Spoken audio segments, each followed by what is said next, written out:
Hi, you're on the Reddit Confessions channel. Let me tell you a story she never thought would be told. It started with an open door, not a metaphor, not a saying. Literally, our front door wide open at 7:46 a.m., the wind swaying it gently like nothing was wrong. I stood there, holding my travel mug, watching the morning sun spill across the floor like it belonged to someone else. Her shoes were gone. The wine bottle was half empty on the counter. And her jacket, the one I bought her last Christmas, was crumpled on the living room floor, next to a man's cologne I didn't recognize. Still not a single sound from upstairs. The night before, she told me not to wait up. It's just a team celebration, babe. Quarterly target crushed. You know how it is. I nodded because that's what I do. I nod. I swallow my doubts like bitter coffee and pretend it's just me being paranoid. But that morning, no pretending. The silence in the house was thick, ugly, the kind of silence that only shows up when something sacred has been stepped on. I didn't even need to check her phone, didn't need to ask who Bryce was, didn't need to question why she turned off her location, or why the sheets in our bed looked like they'd been replaced. Instead, I did something that even surprised me. I took off my ring, quietly, no drama, just slipped it into the drawer next to the measuring tape and the dead batteries, where broken things go. Then I walked into the guest room, closed the door, and laid down on the floor. I didn't cry, not yet. But in that moment, I realized something no man wants to say out loud. She hadn't just stayed out all night. She'd finally stayed gone. And by the time she walked through the door, still smelling like someone else's idea of adventure, she didn't know everything she'd built was already gone. I didn't go far that morning, just far enough to breathe air that didn't taste like betrayal. I parked in front of the grocery store and sat in the lot for an hour, staring at people walking in and out with their lives intact. Some old man was loading milk into his trunk while his wife adjusted the passenger mirror. A kid was yelling at his dad about cereal. And me? I was trying to convince myself that my entire life hadn't just been reset by a woman who used to call me her soulmate. When I finally returned home, I was quiet. I opened the front door gently, not because I cared if she heard me, but because I was afraid that if I made a sound, any sound, I'd unravel. She was in the shower. I could hear the water running and her humming again, the same carefree tune from earlier, like nothing happened, like she wasn't standing in a stranger's arms just 12 hours ago, laughing at jokes that weren't mine, whispering things I'll never unhear in my head. That's when I saw it, her suitcase, still by the door, not hidden, not even zipped all the way shut, and inside, a sliver of lace, red. Something I never bought her, something she never wore for me. I don't know what possessed me, but I walked over, dropped to my knees, and unzipped it fully. There were 2 champagne bottles inside, a crushed tie, receipts from some bar I'd never been to. And then, God help me, I saw the hotel key card. Bryce's name was printed on the receipt, along with a timestamp, 1:14 a.m. So much for staying at Emily's. I stood up slowly, but I didn't scream. I didn't throw the suitcase or rip the clothes, or even storm into the bathroom to demand answers. I just carried the bag outside. I walked it across the driveway like it weighed nothing, popped the trunk of my car, and placed it inside. Then I walked back in and began packing my own things, but only the essentials. Laptop, work files, a few shirts, nothing sentimental, no goodbye note, no confrontation. I wasn't leaving forever. I wasn't even sure if I was leaving at all. But something in me snapped, and I knew. I couldn't be in that house one more second pretending it was still a home. When she came out of the shower 20 minutes later, towel in her hair, face glowing with some kind of post-party afterglow, she didn't notice anything missing. She didn't ask why my duffel was gone. She didn't even check the trunk, because in her mind, she still had everything. And that's what made it so much worse. I didn't leave in the middle of the night, and I didn't slam the door behind me like some dramatic scene from a movie. I simply left during lunch. She was upstairs on a conference call, pacing in our bedroom, talking about campaign conversions, like she wasn't living in a glass castle. I listened to her laugh at someone's joke over speakerphone. Maybe it was Bryce's voice. I didn't care anymore. That laugh wasn't mine to decode anymore. I set my keys on the kitchen counter gently. No note, no grand exit. I didn't want her to know I was leaving until she noticed the silence. I wanted her to feel it. I wanted her to walk downstairs expecting normalcy and instead feel the absence, that chilling stillness that creeps into a house when someone vanishes. Because that's what she'd done to me months ago, only slower, in pieces. I drove to my brother's place across town. We hadn't spoken much in years. He always said I was too soft, too forgiving, that Callie walked all over me, and I smiled through it like a house pet waiting for scraps.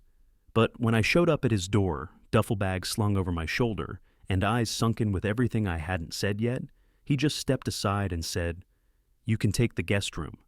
That night, I laid on his lumpy old futon, staring at the ceiling fan spinning slow like it had nowhere to be. And that's when she called. 3 times. No voicemails. Just that name flashing across the screen again and again. I didn't answer. Couldn't. I wasn't ready to hear her voice distort the truth into some digestible story. I knew how it would go. How she'd pretend it was a mistake. That she drank too much. That Bryce misread something. She'd cry, maybe scream, maybe even blame me for not trying harder.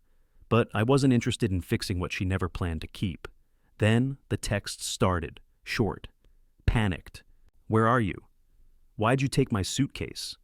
Are you okay?" And finally, "We need to talk." No apology, no ownership. Just a desperate attempt to reel me back before the lie unraveled completely. I stared at the screen, thumb hovering over the keyboard, but I didn't type anything. Instead, I turned the phone face down, rolled over, and whispered into the dark, "You don't get to ask that anymore." What she didn't know, what she was about to find out, is that I hadn't just walked out of the house. I'd walked away from the person she used to be, and soon she'd realize that everything she thought was safe had already slipped through her hands. The next morning, I woke up to 23 unread messages and 2 missed calls from her mother. That part stung more than I expected. Her mom had always been kind to me, warm in a way my own family never was. And now she was calling to defend her daughter's betrayal, though maybe not knowing what she was defending. I didn't answer, but I did scroll through Callie's messages. They started with panic, dipped into confusion, then turned into something colder. If you think being dramatic helps anything, you're wrong. You're blowing this way out of proportion. You don't just leave like that without talking. No remorse, no shame. Just control slipping through her fingers, and she was grasping at anything that could bring it back. She still hadn't realized what she lost. She thought I'd cool off, come back, apologize for misunderstanding, and beg for the normal we never actually had. But I wasn't the same man she left behind in that kitchen. I spent the day going through accounts. I didn't want revenge. I wanted separation. I took my name off the joint credit card. I froze the shared savings account. I transferred my direct deposit to a new account under my name only. She texted me later that afternoon asking if the card was down because it got declined at a boutique. I didn't respond. That silence probably spoke louder than anything I could have said. Then I did the hardest thing yet. I sent a single message. Just one. No paragraphs, no explanations. "You'll be served next week. I've already signed." Her reply came within seconds. "What are you talking about? What are you signing?" As if she didn't know. As if she hadn't been signing her marriage away one lie at a time for the past 6 months. I didn't reply. Instead, I did something that still makes my hands shake. I mailed her the hotel receipt. I didn't put it in an envelope. I folded it once and tucked it into the pages of the hardcover journal she kept by the bed. I'd taken it when I left. It was filled with quotes about strength, independence, finding oneself. I thought she'd appreciate seeing what it looks like when someone else finally listens to that advice. And then, for the first time in weeks, I slept. No late-night pacing, no pretending to be okay. Just a cheap mattress, a borrowed pillow, and a quiet kind of clarity I hadn't felt in years. She wanted a new story, a new version of herself. Fine, but she doesn't get to keep mine.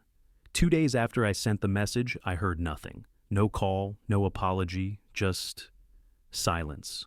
It should have felt peaceful, like the quiet after a storm, but instead it felt like standing on the edge of a frozen lake, waiting for the ice to crack beneath you.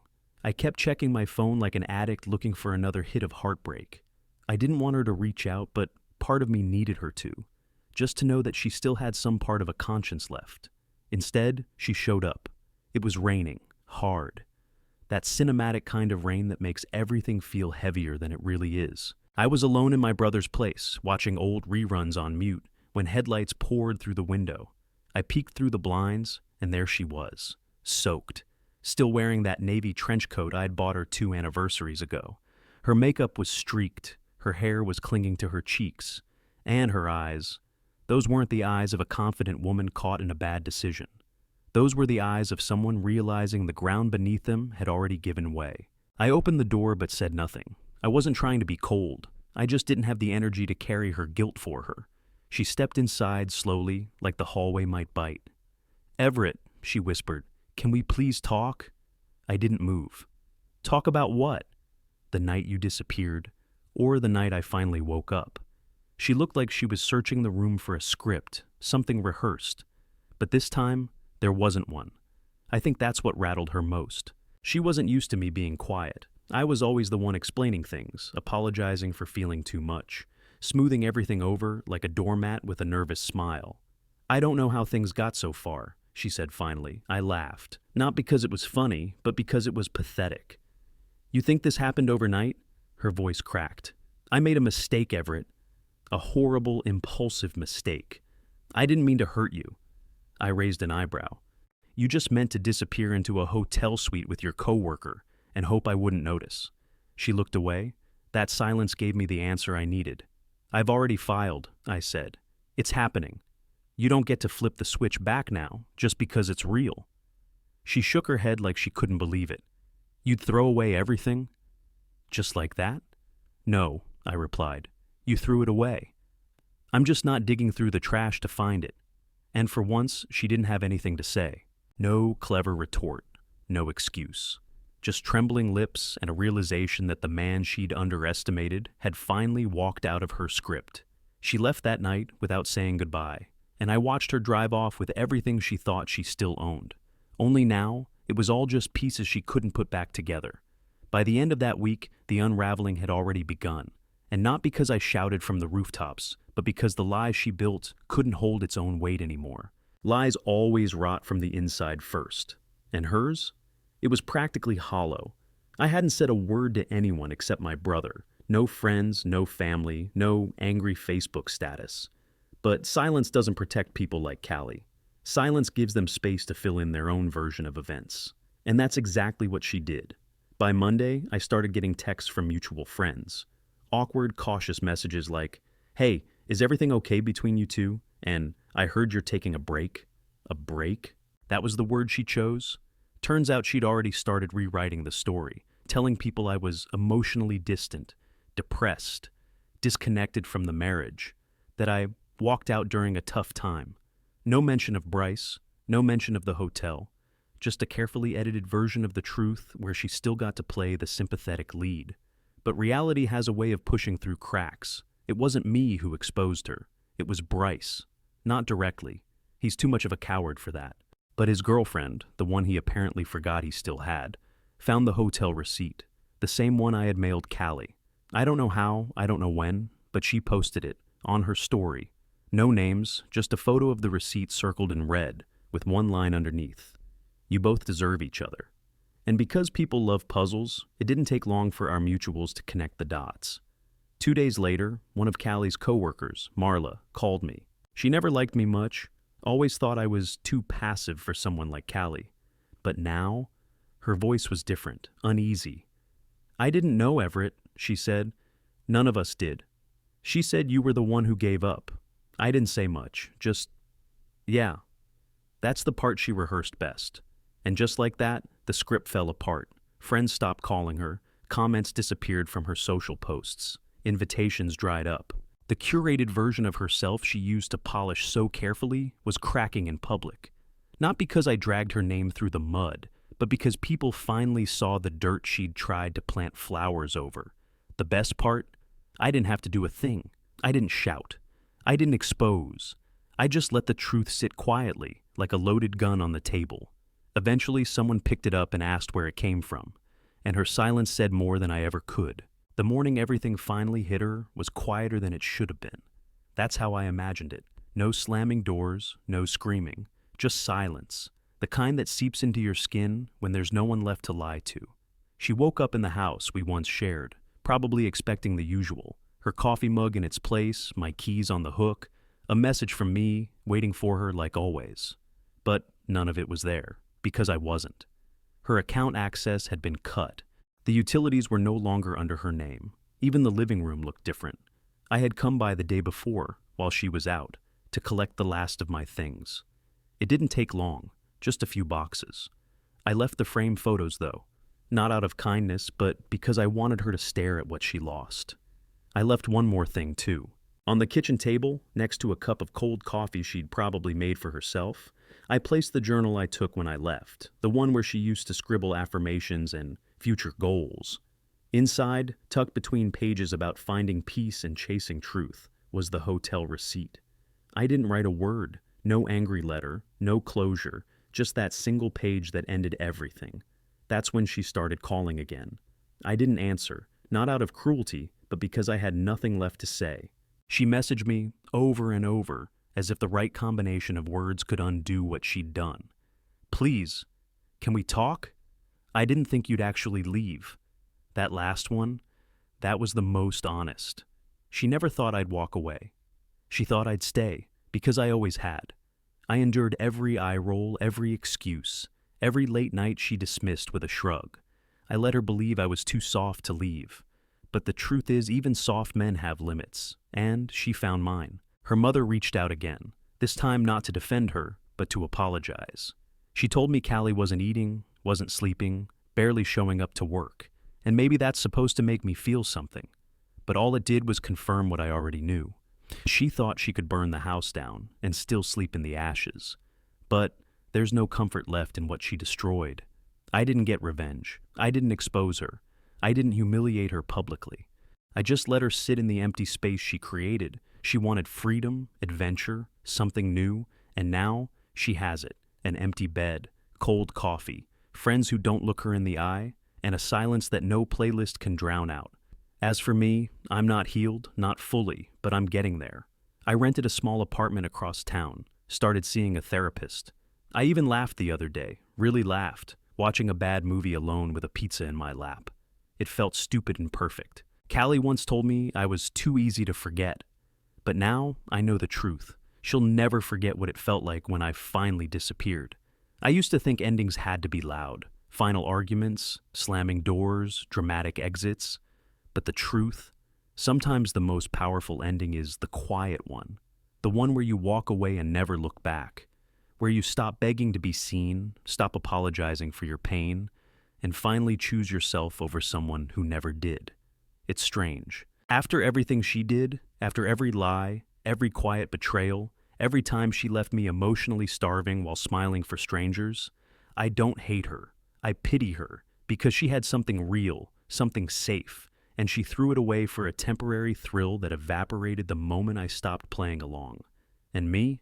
I'm still soft, still emotional, still that guy who overthinks everything and second-guesses every word he says. But I'm learning that none of those things make me weak. They make me human. They make me real. There's peace in being real, in no longer living under someone else's script. I've started rebuilding, not just a new apartment, but a new version of myself. I go on long walks again. I write. I cook things that only I like. I've even reconnected with old friends I hadn't seen in years, and somehow, they still remembered me. So, yeah, maybe she woke up one morning and realized she lost everything. But I woke up and realized I hadn't lost myself. And that, in the end, is the better story. Thank you for following this journey on Reddit Confessions. If this story touched something in you, don't forget to like, subscribe, and share it with someone who needs to hear it. Now, it's your turn. Tell us in the comments, what's one shocking event from history that you think more people should know about? We'd love to hear the stories you carry too. Until next time, stay strong, stay kind, and always listen when the silence speaks louder than words.